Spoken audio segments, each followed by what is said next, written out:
Bismillahirrahmanirrahim.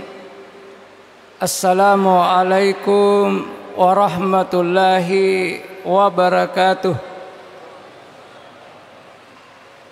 Alhamdulillahilladzi jala syahrul Ramadan syahrul mubarak alladzi unzila fi'il Qur'an hudal linnas wa bainat minal huda wal furqan.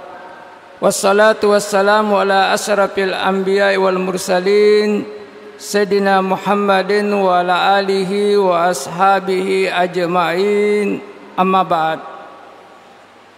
Kaum muslimin dan muslimat sidang jamaah tarawih yang berbahagia, sebelum saya masuk materi ceramah saya pada malam hari ini, terlebih dahulu ada salah satu riwayat dari Nabi Muhammad SAW yang mengatakan, man hadara fi majlisil ilmi fi syahrul Ramadan kataballahu bi kulli kadam ibadatus sanah.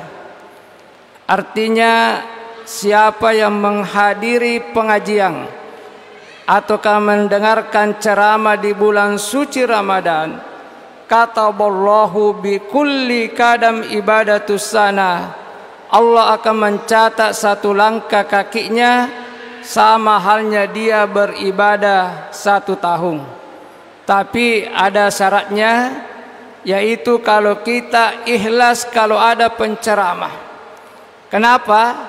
Biasa ada umat Islam kalau ada penceramah galau hatinya, bilang terlambat lagi pulang. Tapi saya yakin dan percaya jamaah Masjid Agung Al-Munawwir pasti ikhlas kalau ada penceramah, insya Allah. Hadirin dan hadirat jamaah tarawih yang berbahagia, adapun judul yang diberikan oleh panitia yaitu zakat, infak dan sedekah. Mungkin panitia tahu bahwa yang membawakan ceramah adalah salah satu dari pimpinan Badan Amil Zakat Nasional Kabupaten Pinrang.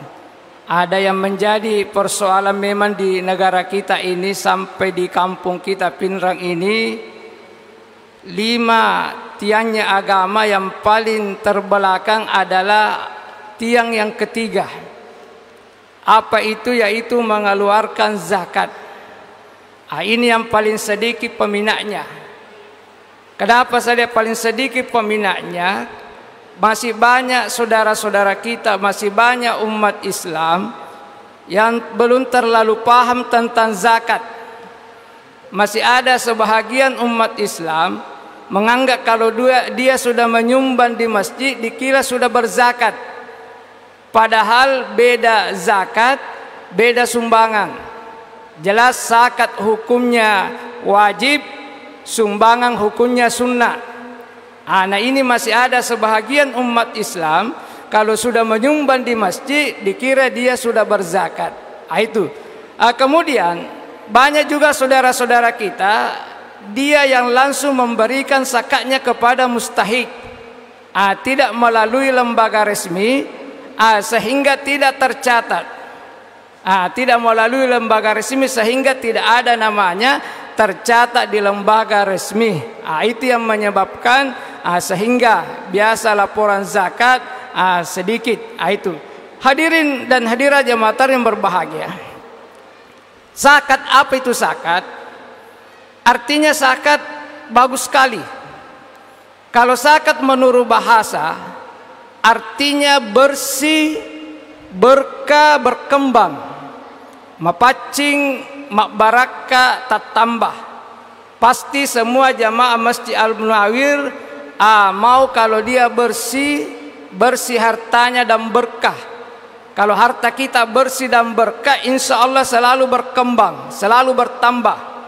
Karena Al-Quran mengatakan, la in syakartum la azidannakum. Kalau kamu pandai bersyukur atau mensyukuri nikmat yang diberikan kepadamu, insya Allah saya akan tambah nikmatku kepadamu. Jadi kalau kita pandai bersyukur, kita pandai mengeluarkan zakat harta kita, insya Allah selalu ditambah harta kita oleh Allah Subhanahu wa Ta'ala, Bapak Ibu sekalian. Kemudian arti zakat menurut istilah, yaitu mengeluarkan sebahagian kecil harta yang cukup nisab dan haul.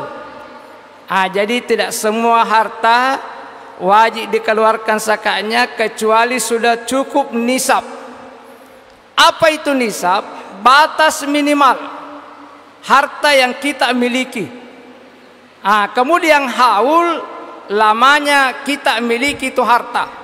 Jadi ini yang perlu kita hafal, berapa nisabnya. Kalau misalnya petani, berapa nisabnya, kalau pegawai, berapa haulnya. Itu yang perlu kita hafal Bapak Ibu sekalian. Hadirin dan hadirat jamaah tarawih yang berbahagia. Jadi di Pinrang ini yang paling banyak seandainya seluruh umat Islam sadar adalah zakat pertanian. Ini anggota DPRD Kabupaten Pinrang pernah menghitung-hitung seandainya seluruh petani muslim yang ada di Kabupaten Pinrang ini semuanya sadar mengeluarkan zakat pertanian, itu bisa terkumpul ratusan miliar. Coba bayangkan, seandainya seluruh petani muslim yang ada di Pinrang ini sadar keluarkan zakat hartanya, hasil pertaniannya, itu bisa terkumpul ratusan miliar. Berapa nisabnya padi kena zakat? 653 kilogram bersih. Jadi siapa petani muslim yang dapat hasil gabah 653 kilogram bersih, maksudnya bersih ini nanti sudah dikeluarkan seluruh biaya. Kita keluarkan seluruh biaya yang kita pakai, biaya dompeng, biaya tanang atau gugu, pupuk, racun, kompor, daros, taksi, busawai, keluarkan semua.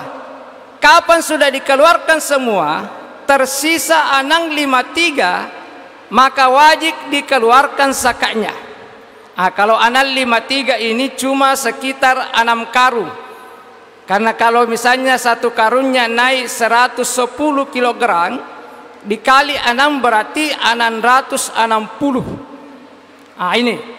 Kemudian ada petani, dia tidak bisa hafal. Karena mungkin memorinya sudah full, dia tidak bisa hafal 653, jadi jumlah karunnya supaya mudah. Kalau jumlah karunnya dihitung, siapa petani muslim yang dapat hasil gabah 10 karung, tolong dikeluarkan zakatnya setengah karung. Jadi 10 karung, setengah karung zakatnya. Jadi tolong yang petani muslim yang dapat gabah 10 karung, tolong jangan dimakan semua. Tolong yang setengah karung ini diberikan kepada yang berhak, yaitu 8 golongan mustahik yang berhak menerima. Jangan kita makan semua, karena jangan sampai kita makan semua, bisa menjadi penyakit. Karena saya yakin kalau orang jamaah Masjid Al-Munawwir ini, kalau dia makan ikan, tentu dia tidak makan tulangnya. Kenapa? Kalau dia makan tulangnya, bahaya. Bahaya ini. Karena kenapa itu tulangnya ikan, haknya kucing. Jadi kalau kita makan tulangnya, kasihan kucing, kurus nanti. Begitulah juga kalau diberikan rezeki oleh Allah Subhanahu wa taala, tentu ada haknya orang yang berhak menerima, yaitu 8 golongan. Jadi kalau 20 karung, berapa zakatnya? Yaitu 1 karung. Jadi sudah jelas, jadi kalau 10 karung, setengah karung zakatnya, 20 karung, 1 karung zakatnya. Tapi ada lagi petani ustaz, diambil pedagang. Kalau diambil pedagang, harganya yang dihitung. Berapa harganya? Yaitu 3 juta. Jadi siapa petani muslim yang sudah jual padi, kemudian dapat hasil 3 juta, ini 3 juta sudah bersih, sudah keluar biaya-biaya apa yang dipakai di waktu bertani, maka wajib dikeluarkan zakatnya kalau 3 juta, yaitu 150.000, karena dia 5%. Jadi kalau 3 juta, 150.000 zakatnya. Jadi yang sudah dikeluarkan itu, yang tersisa sudah bersih.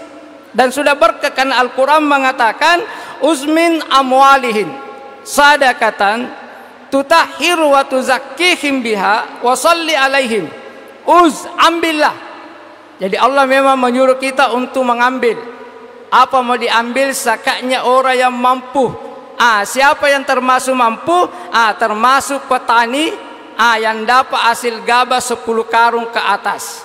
Makanya tolong dikeluarkan. Kenapa dikeluarkan zakatnya? Tutahhiruhum, untuk membersihkan dirinya itu orang yang bertani dan membersihkan hartanya. Kenapa perlu dibersihkan? Karena ada hadis Nabi yang mengatakan innallaha thayyib la yaqbalu illa thayyib. Allah itu bersih dan tidak menerima yang tidak bersih. Maksudnya jangan sampai kita sudah buang waktu untuk sujud, tenaga dan lain sebagainya, tapi kita tidak bersih. Jangan-jangan kita tidak diterima atau tidak, artinya salat kita tidak mendapat apa yang kita harapkan. Betuanna dekna iruntu tujuanna iro sempajange Bapak Ibu sekalian. Itu. Kemudian waktu sakihim bihada, mensucikan. Artinya mensucikan ini supaya berkah hasil padi kita. Mari kita keluarkan zakatnya. Karena kalau tidak dikeluarkan berarti ada haknya orang. Jangan sampai dikeluarkan paksa oleh Allah Subhanahu wa taala. Makanya perlu kita keluarkan supaya bisa berkah. Barakah istilahnya menurut ideologi Bapak Ibu sekalian. Kemudian wasalli alaihim, doakanlah mereka. Yang menjadi persoalan di sini, saya yakin dan percaya banyak jamaah Masjid Al-Munawwir sudah mengeluarkan zakat, tapi dia yang langsung memberikan tetangganya, dia yang langsung memberikan keluarganya. Jadi ada yang tanya saya, Ustaz, cocokkah kalau kita langsung? Kalau cocoknya cocok, cuma ada sedikit kekurangannya, yaitu wasalli alaihim, doakanlah mereka. Jadi kalau zakat ada syaratnya, ada istilah ijab kabul. Apa itu ijab kabul? Serah terima. Ibu-ibu yang biasa pengalaman ini, biasa ibu-ibu kalau pergi mengantar zakat fitrah, biasa dia mengatakan tolong diterimakan zakat fitrah saya, ini namanya A B C D. Kemudian Abil mengatakan saya terima zakat fitrahnya A B C D karena Allah. Setelah disebutkan itu didoakan. Jadi inilah yang membedakan zakat dengan sumbangan. Kalau zakat didoakan, kalau sumbangan ada celengan lewat di depan kita, kita kasih masuk. Tapi kalau zakat, Al-Quran yang mengatakan wasalli alaihim, doakanlah mereka. Makanya kita himbau kepada seluruh UPZ yang telah dibentuk, tolong kalau ada yang berzakat kita doakan, karena memang ada doanya yang diajarkan. Apa itu? Jadi misalnya sudah kita terima bahwa saya terima zakatnya A B C D karena Allah, kita berdoa, Allahumma ajraka fima ataita, ya Allah berikanlah pahala apa yang dizakati ini orang, wa barakta fima abaqaita, ya Allah berilah keberkahan harta yang tersisa, karena banyak hartanya yang tersisa. Waja'alna lahu tahuran, bersihkanlah itu orang yang berzakat. Inilah doa pendeknya kalau kita menerima zakat. Kemudian kita tambah mendoakan siapa yang berzakat. Misalnya Ahmad yang berzakat, kita doakan keluarganya Ahmad, bilang Allahumma ja'alna usrati Ahmad usrati sa'idah.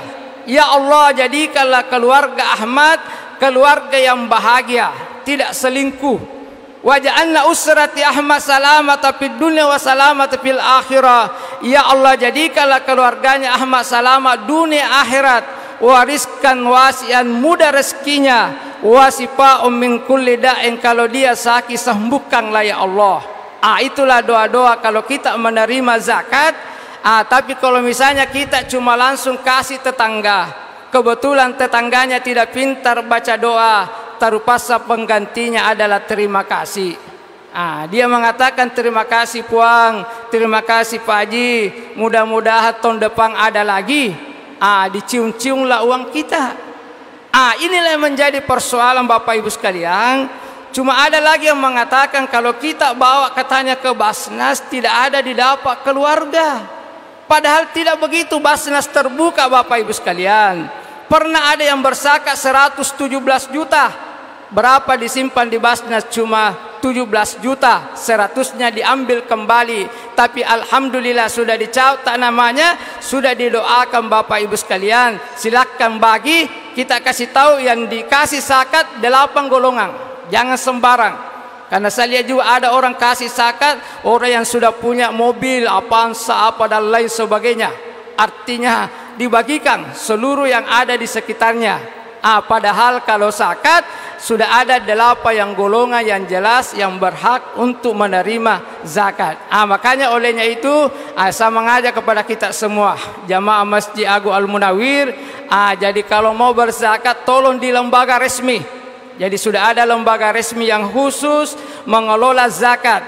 Itu mulai Basnas Pusat, Provinsi, Kabupaten. Dan alhamdulillah Basnas Pindrang ini terbuka tiap hari, tidak ada libur. Tadi hari Ahad kita buka juga, banyak yang telepon, Ustaz buka gak Basnas ini hari, bilang terbuka. Jadi insya Allah terbuka sampai malam Lebaran, karena kita harus melayani jamaah yang mau berzakat Bapak Ibu sekalian.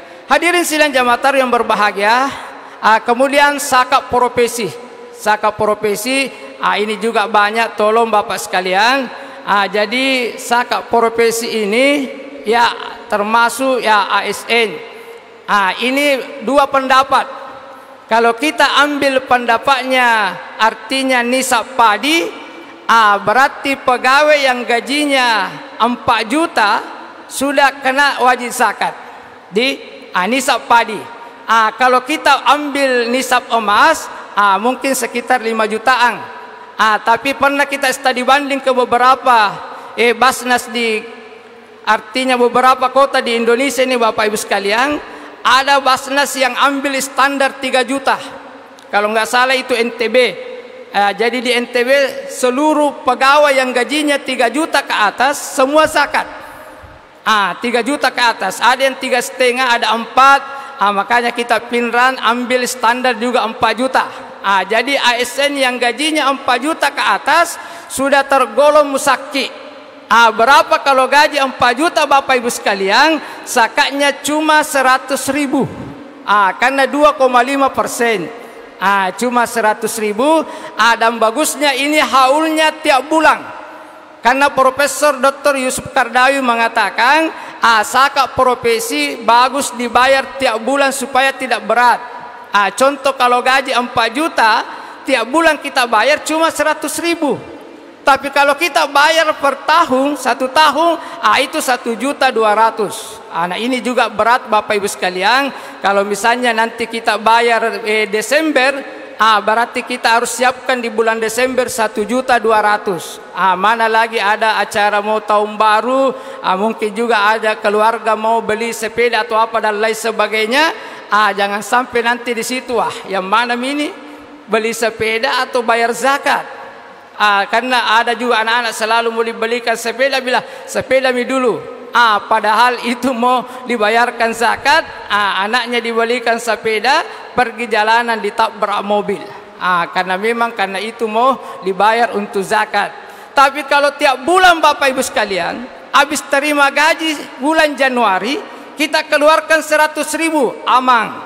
Februari sudah terima gaji, keluarkan 100.000, aman. Jangan sampai kita tunggu Desember, dipanggil oleh Allah Subhanahu wa taala bulan Agustus, artinya ajal menjemput. Makanya kita berhutang bulan Januari, Februari, Maret sampai Agustus. Tapi kalau kita bayar tiap bulan, karena Al-Quran mengatakan wa atu haqqa yauma hasadihi, keluarkanlah zakatnya pada waktu memetik hasilnya. Jadi apabila habis terima gaji, bagusnya langsung dikeluarkan zakatnya, yaitu 2,5% Bapak Ibu sekalian. Inilah mungkin yang sempat saya sampaikan. Mudah-mudahan ada manfaatnya kepada kita semua. sehingga kita masyarakat umat Islam ada perhatian terhadap tiang agama yang ketiga ini, yaitu mengeluarkan zakat. Billahi fi sabilil haq, wallahu muwaffiq aqwamit thariq, wallahu yatawalla sholihin. Wassalamu alaikum warahmatullahi wabarakatuh.